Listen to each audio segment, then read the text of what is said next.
말씀 보겠습니다. 두 절씩 교독합니다. 때가 제6시쯤 되어 해가 빛을 잃고 온 땅에 어둠이 임하여 제9시까지 계속하며 성소의 휘장이 한가운데가 찢어지더라.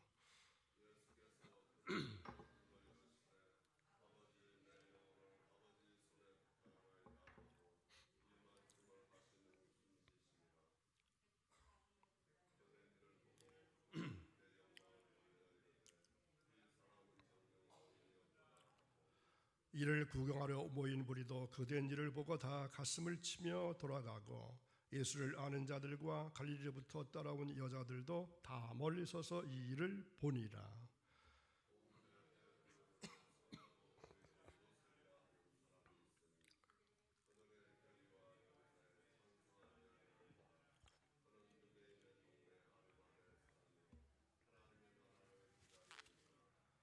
그가 빌라도에게 가서 예수의 시체를 달라 하여 이를 내려 세마포로 싸고 아직 사람을 장사한 일이 없는 바위에 판 무덤에 넣어두니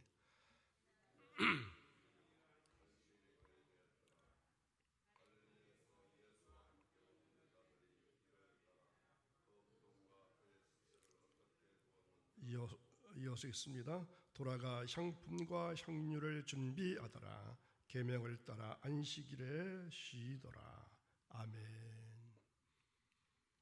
오늘도 새벽을 깨우시고 거룩한 돈에 올라오신 여러분, 하나님의 때는 우리의 때와는 다릅니다. 하나님은 상황에 따라서 우리보다 더 많은 것들을 알고 계시기 때문입니다. 하나님의 때를 기다리시는 여러분들을 주님의 이름으로 축복합니다. 오늘 말씀의 제목은 십자가에서의 죽음이시라고 하는 말씀으로 말씀을 나눠봅니다. 십자가에 달리시기 전날 겟세마네 동산에서 밤새도록 피 같은 땀을 흘리시며 기도하신 예수님은 이제 아버지의 뜻을 따라서 고난의 잔을 마셨습니다. 주님은 십자가에서 이 고난의 잔을 마시느라 말할 수 없는 괴로움을 겪고 계시는 것입니다. 십자가에서의 괴로움이 그토록 처절하시기에 주님께서는 어떻게 기도하셨습니까? 아버지, 하실 수 있거든 이 잔을 내게서 떠나게 하소서. 유대인의 왕이라고 쓰여진 죄패 아래서 정말로 이스라엘의 왕이시여 만왕의 왕이시여 만주의 주 되시는 예수님께서 고난을 당하시는 것입니다. 그 죄패에는 세 나라 말로 그분의 제명이 기록되어 있습니다. 시브리 말로 유대 사람들에게 볼 수 있게 하셨고, 헬라 말로 세계 모든 문명권에 살아나가는 인류가 보게 하셨고, 라틴 말로 로마어로 기록함으로 이스라엘을 식민지로 다스렸던 정복자의 나라 로마 사람들이 알 수 있도록 하신 것입니다. 먼저도 말씀드린 적이 있는데 이 천주교에서는 이 빈 십자가, 우리 교회처럼 빈 십자가를 쓰는 게 아니고 예수님의 전신 형상을 모셔놓고 있습니다. 그리고 예수님의 머리 쪽 위에 라틴 말로 네 글자가 써 있습니다. INRI. 저는 그림 보여주십시오. INRI로 써놓았습니다. 그 내용이 그리며 저 위에 보이죠? 십자가 위에 INRI. 저 뜻이 뭘까요? 지금 말씀드렸던 유대인들의 임금 나자렛 사람 예수, 이런 뜻입니다. 이런 뜻으로 이 가진 천주교의 두 문자입니다. 머리 글자만, 네 머리 글자만 따서 써 놓은 글 INRI.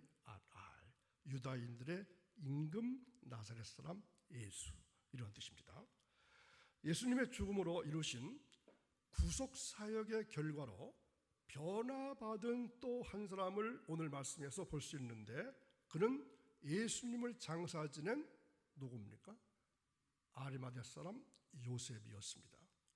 이 누가가 선하고 의로운 사람이라고 소개한 요셉에 대해서 우리는 정확하게 누구인지는 알 수는 없습니다.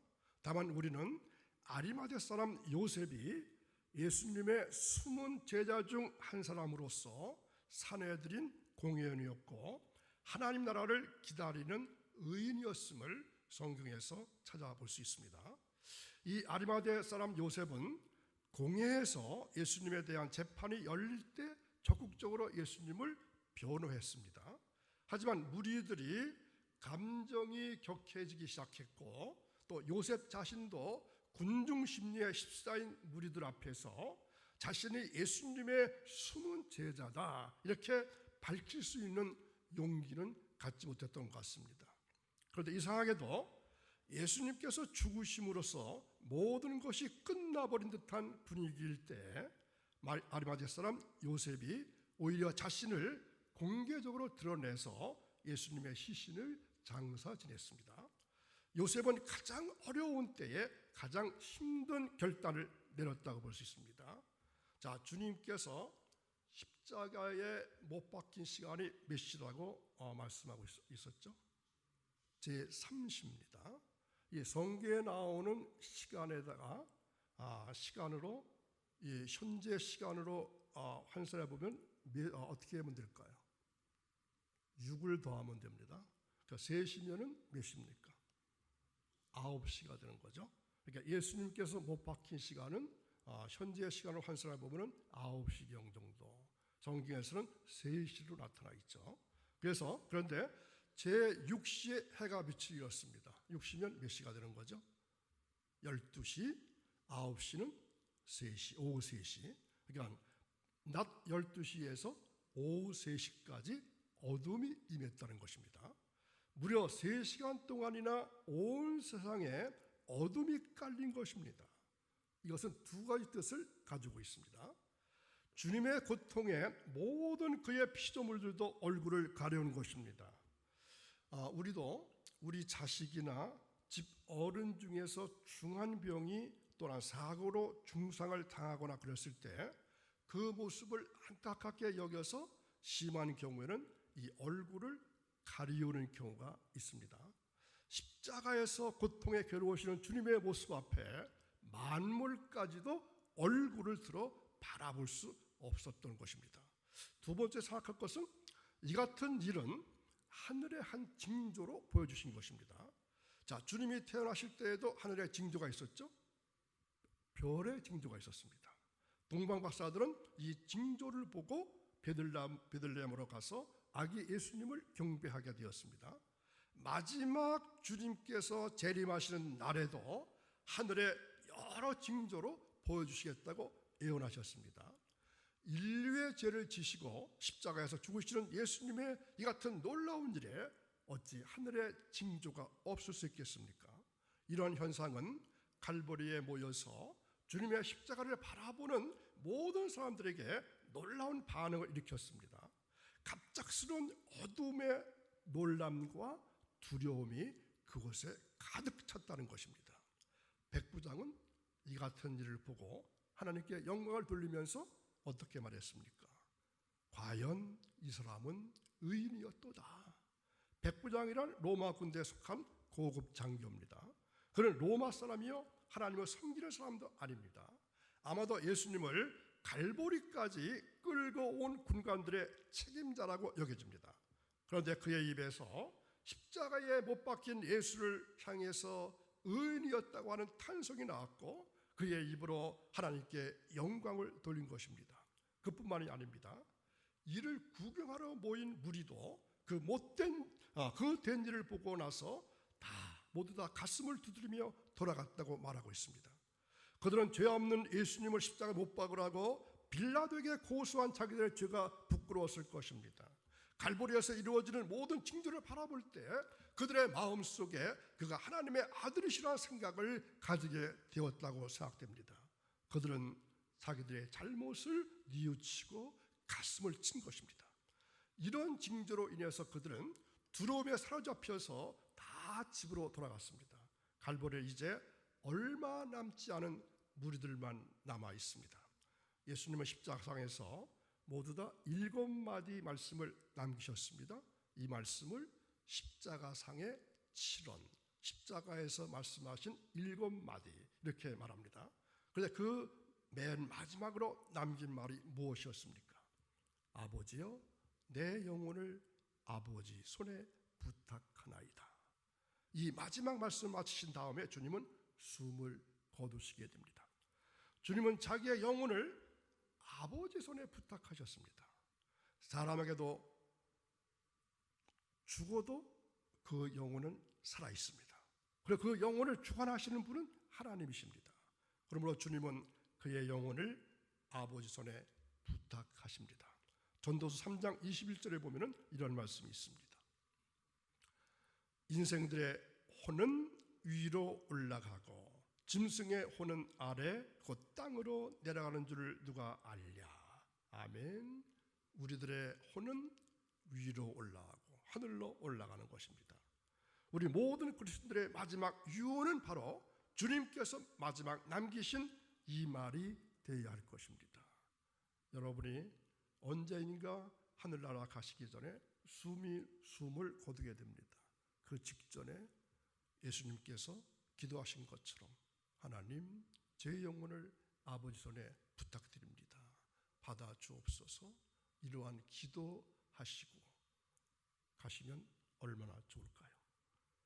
주님의 운명과 함께 참으로 놀라운 일이 일어났습니다. 그것은 무엇이었죠? 성소의 휘장이 위로부터 가운데가 찢겨진 것입니다. 이처럼 성소 휘장이 찢겨진 것은 하나님께로 가는 새롭고 살 길이 열린 것을 말합니다.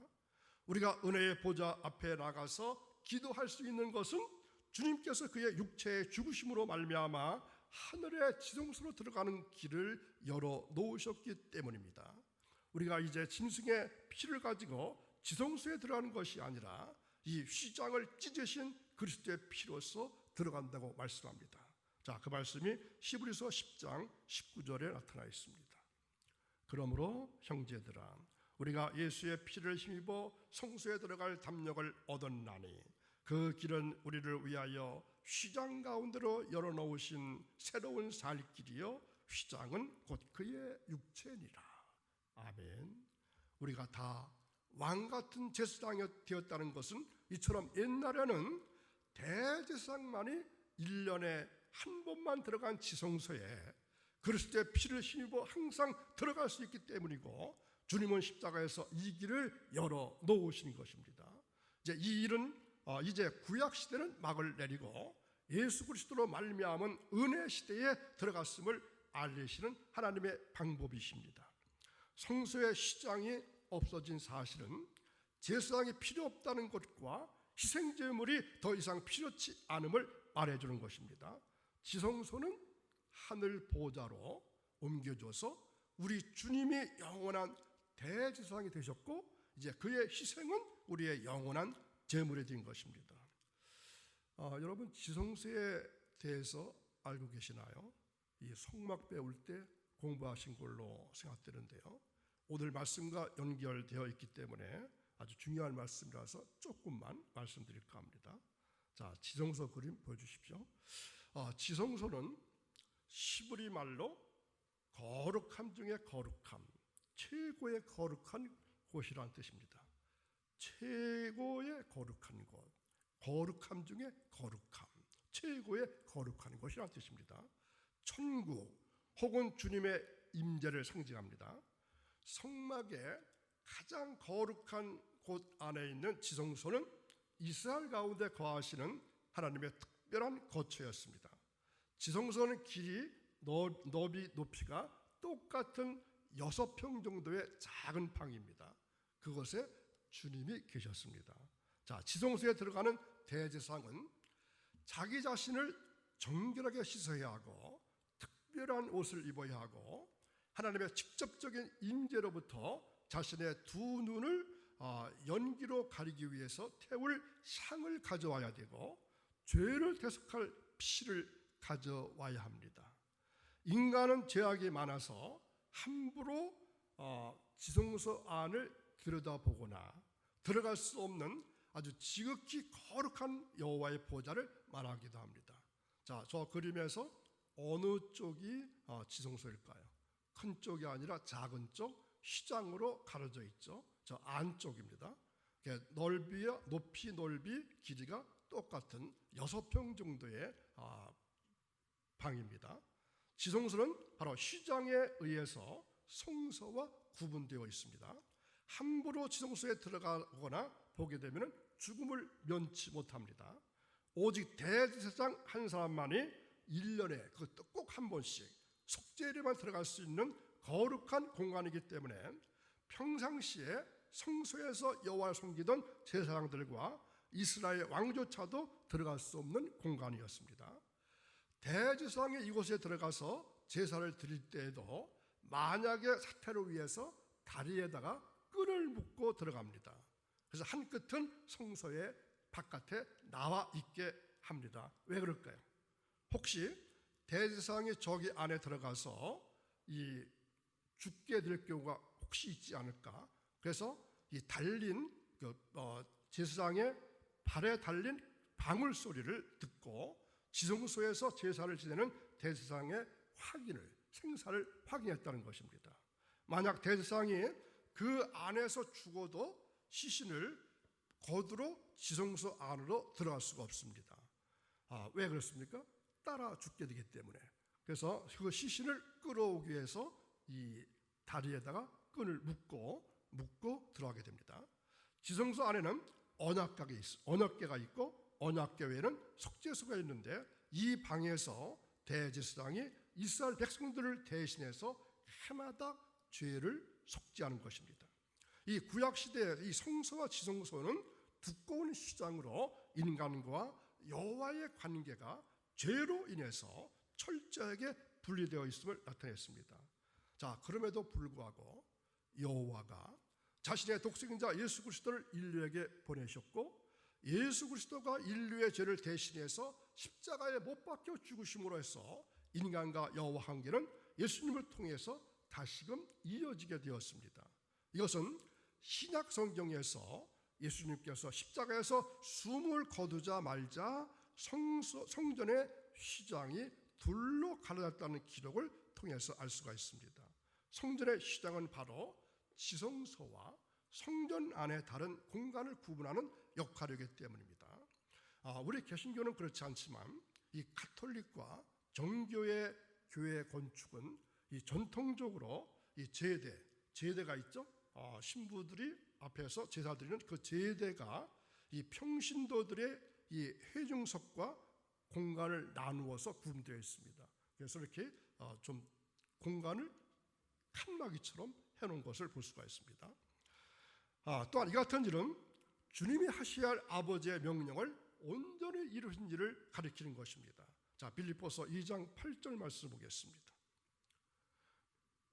그것은 우리를 사람의 모양으로 나타나사 자기를 낮추시고 죽기까지 복종하셨으니 곧 십자가에 죽으심이라. 주님은 그의 온전한 죽으심으로 죽기까지 복종하신 것입니다. 자, 이제 모든 일은 끝났습니다. 주님은 죽으심으로 해서 그의 사명이 다 이루신 것입니다. 공의를 위한 요셉이 빌라도에게 말해서 주님의 시체를 장사 지냈습니다. 이 사람에 대해서 그를 가리켜 의롭다고 말하고 주님을 정죄하는 결의에 반대했고 하나님의 나라를 기다리는 사람이라고 요셉을 평가하고 있습니다. 주님의 제자들은 다 도망쳤습니다. 그러나 하나님께서 이처럼 주님의 장사 지내실 일을 위해서 아리마다 사람 요셉을 준비해 놓으신 것입니다. 아리마다는 예루살렘 서북쪽 약 30여 킬로미터쯤에 있는 성입니다. 일반적으로 사무엘의 고향인 에브라임의 산지 라마다임 소빔이라고 알려져 있기도 합니다. 마지막 사사이자 위대한 선지자였던 사무엘의 고향이니까 올바른 여호와 신앙의 전통을 이어가기 위한 자부심이 높았을 것이고 자연히 이곳에서 자란 아리마다 사람 요셉은 그러한 영향을 받고 자랐을 것입니다. 자, 요셉이라고 하는 이름의 뜻이 아주 좋은 뜻을 가지고 있습니다. 이스라엘에서 아는 아주 흔한 이름입니다. 여호와께서 더하실 것이다. 이게 요셉의 이름입니다. 그는 존귀한 공예원으로 부자였다고 했습니다. 그의 집안은 아리마다 성의 유지입니다. 상당한 영향력을 가지고 있었고 백성의 장로로서 공회원의 자격을 갖고 있었을 것입니다. 여기서 공회는 사내들이를 말하는데 사내들이는 유대 민족의 최고 업적을 말합니다. 우리는 내가 아니면 할 사람이 없을 것 같지만 내가 아니더라도 할 수 있는 사람이 얼마든지 많이 있습니다. 하나님께서 이미 준비해 놓으셨기 때문입니다. 이처럼 주님을 사랑하며 어려운 제자가 주님께서 죽으신 다음에 등장했다는 것은 아주 큰 의미가 있습니다. 우리도 요셉 같은 성도가 될 수 있기를 간절히 원합니다. 목숨을 버리면서도 예수님을 따르겠다고 호응장담했던 제자들이 모두 다 예수님을 버리고 떠났는데 아르마다 사람이 요셉이 현실적으로 닥칠 어떤 불이익과 위험을 무릅쓰고 예수님의 제자라는 사실을 공개적으로 드러내면서까지 예수님의 시신을 장사해 지는 것은 진정 용기와 사랑의 절정이었습니다. 이처럼 입으로만 예수님께 대한 충성과 헌신을 다짐하는 것이 아니라 몸으로 실천해서 믿음을 입증하는 것이 진실된 성도들에게 요구되는 태도입니다. 오늘도 새벽을 깨우고 예배에 참여하시고 귀한 말씀 들으신 여러분의 사람들로부터 온갖 위협과 조롱을 다 당한다 할지라도 예수 그리스도에 대한 믿음을 버리지 않을 각오가 되어 있으십니까? 기도하겠습니다. 우리의 반석이요 구원의 뿌리시여 안전한 요새가 되어주시는 하나님 아버지, 감사와 찬송과 영광을 올려드립니다. 주님 앞에는 충만한 기쁨이 있고 주의 오른쪽에는 영원한 즐거움이 있다고 말씀하셨습니다. 진리 말씀에 의지해서 드리는 이 새벽 예배를 기쁘게 받으신 줄로 믿고 감사를 드립니다. 환난 중에 부르짖는 자들에게는 응답하시고 용기를 잃고 낙심한 자에게는 권능으로 붙드시며 자비와 은총을 구하는 자들에게는 주님의 밝은 얼굴을 보여주실 것을 믿기에 감사드립니다. 하나님 아버지, 이 나라 이 민족을 불쌍히 여겨 주옵소서. 코로나 사태가 조금 잠잠해진가 싶더니 이제 또 너무나 많은 확진자들이 나타나고 있습니다. 아버지, 불쌍히 여겨 주옵시고 또한 이것이 지나는가 했더니 홍수가 덮쳐서 많은 사람들이 죽었고 많은 재산을 잃었고 또한 슬픔을 당한 사람들이 너무나 많이 있습니다. 또한 홍수가 지나갔나 했더니 이제 더위가 극심해져서 잠을 잘 수 없을 만큼 더운 날씨가 되었습니다. 이 나라 이 민족을 불쌍히 여겨주시고 특별히 위정자들이 국민 편에 서서 올바른 정치를 할 수 있도록 저들을 깨우쳐 주옵소서. 하나님, 아리마대 요셉의 믿음을 본받게 하셔서 드러내는 신앙으로 믿지 않은 사람들에게도 본이 되는 삶을 이 한 주간도 오늘 한 날도 살아갈 수 있도록 인도하실 것을 믿사오며 예수님의 이름으로 기도하옵나이다. 아멘. 찬송가 140